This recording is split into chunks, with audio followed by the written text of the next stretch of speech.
যে ব্যক্তি মুসলমান হবে ওই ব্যক্তির উপর দায়িত্ব বর্তায় আল্লাহর দিকে অন্য মানুষকে ডাকার জন্য জিম্মাদারি হয়ে যায়। যদি আপনি নিজেকে মুসলমান দাবি করেন তাহলে আপনার কাজ হবে সেটা মানুষকে যেভাবে হোক ব্যবহারের মাধ্যমে মানুষকে আহ্বান করবেন,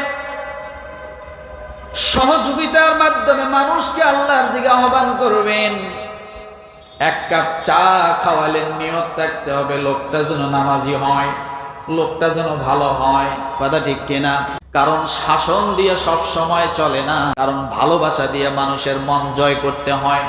আর আপনি ভালোবাসা দিয়ে যদি কোনো মানুষের মন জয় করেন, দেখবেন ওই মানুষটাকে যদি আপনি রাতের 1টার সময় তার দরজায় যায় ধাক্কা দিয়ে বলেন চলো এক জায়গায় যাইতে হবে আমার সাথে, আল্লাহর বান্দা চিন্তা করবে না রাতের 1টা বাজে এখন আমি কিভাবে যাব, বলবে আমার প্রিয় বন্ধু আমাকে ডেকেছে, তার সঙ্গে আমাকে যেতেই হবে, কথা ঠিক কিনা?